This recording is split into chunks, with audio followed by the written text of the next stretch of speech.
Good afternoon, everybody. Thank you for being here. I'm Kristi Noem, the Secretary of the Department of Homeland Security. And I also want to thank Chief Banks for being here with me today. He's the Chief of the Border and has given us excellent leadership in making sure that we're making America safe again and that we're upholding our laws in this great country. I also have with me Diane, who's the Director, and want to thank her for her leadership.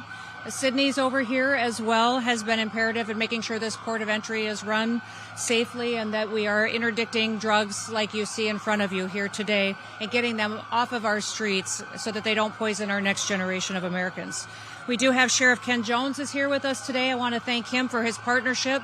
A key to our success at the Department of Homeland Security is making sure that we're partnering with our local law enforcement and doing our operations together to make sure that we're keeping our communities safe. We have Port Director Rosa Hernandez, who's with us. She's the leader here at Otay Mesa and Tecate Ports of Entry. And I want to give a warm welcome and a thanks to all of our law enforcement that are here today. Just their willingness to take an oath to secure our country, to uphold the law and make sure that it's applied fairly is an incredible, powerful testimony to their kids of this next generation that will step up and serve in their footsteps. Your leadership and the hard work of these law enforcement officers have helped President Trump deliver the most secure border in American history. And they're helping us win the fight against fentanyl and saving countless lives. In fact, we were just here touring the vault that is so important to making sure that we're interdicting these drugs and keeping them off of our streets and getting them away from cartels and dangerous criminals to make sure that we're destroying them before they destroy lives. But also right here in front of you, just in this bin in front of you, you see enough lethal doses of fentanyl that would kill 10 million Americans if it were to be allowed to come into our country, be trafficked, and poison our people. For 4 dark years under Joe Biden, we saw violent criminals, murderers, gang members, terrorists, rapists, pedophiles, and human smugglers invade this country. Drug traffickers brought dangerous narcotics into our country and poisoned our people and tore our communities apart. But the American people put President Trump back into office. They removed criminal, illegal aliens from our communities. They've stopped the cartels, and they've stopped the flow of these dangerous drugs. And what the men and women of the Department of Homeland Security have done is a testimony to President Trump's leadership and to these law enforcement officers' dedication.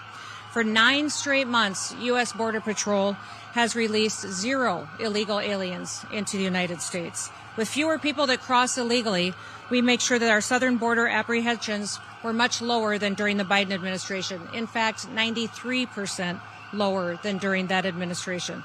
President Trump has cut off the flow of trafficking down at the southern border, and just of fentanyl, we've seen a decrease of 56% drop in fentanyl coming into this country. The vault that we've toured today holds 188,218 pounds of seized illicit drugs. That inventory includes over 100,000 pounds of meth, 59,000 pounds of cocaine, and 7,400 pounds of fentanyl. In other words, that vault holds more than 1.7 billion lethal doses of narcotics, of fentanyl and cocaine. All of these narcotics were interdicted by U.S. Customs and Border Protection in the San Diego area. That's 1.7 billion lives that are saved because of the work that they do. The vast majority of these drug seizures happen at the port of entry, and the majority of drug seizures along the southern border happen at this port of entry. Those drug seizures are incredible to what they do to save American lives. Now, the men and women here at Otay Mesa are heroes who work around the clock to make sure that they're keeping Americans safe. Fentanyl has killed countless Americans who still should be here with us today. In fact, I've met with many parents who've lost children to fentanyl poisoning. Americans like Greg Swan, who the first time I met him told me about his son, Drew, who died from fentanyl poisoning at the age of 24 in 2013. In fact, Greg is one of the co-founders of Fentanyl fathers who've lost their children because of that dangerous drug that was running everywhere and running rampant throughout our country. Also, I met Rebecca Kisling, who lost both of her sons. She lost her 20-year-old son, Caleb, and 18-year-old Kyler to fentanyl poisoning on the same day in 2020. There's far too many stories of that happening. In fact, 1 in 3 Americans know someone that has died from fentanyl poisoning. That shouldn't happen in the greatest country on earth. And President Trump gets up every single day to make sure that it doesn't happen. Thanks to him and to the men and women of CBP, we're winning the fight against fentanyl. Now, President Trump has called the cartels the ISIS of the Western Hemisphere, and he's right. The cartels traffic, they torture, they behead human beings, and they enrich themselves and profit off of American deaths. And that's why President Trump took action and designated them as foreign terrorist organizations on day one. Today, the men and women of the Department of Homeland Security are on the front lines of the fight against the cartels and the drugs poisoning our country. And we are winning. And while we stop threats from coming into our country, we can't forget about the ones that are already in our borders. Right now, in prisons and jails across California, ICE has lodged detainers on over 33,000 criminal illegal aliens. Instead of honoring these detainers against criminals who've trafficked drugs and committed crimes across the American people, Governor Newsom and California's sanctuary policies have released over 4,500 criminal illegal aliens back onto the streets to create more victims that will harm more Americans. We need him to work with us and these local law enforcement and community leaders and elected officials here in California to protect Americans, to make sure that we're interdicting more of these drugs before they poison more Americans. And we need them to work with us to help make sure that we're keeping our law enforcement safe.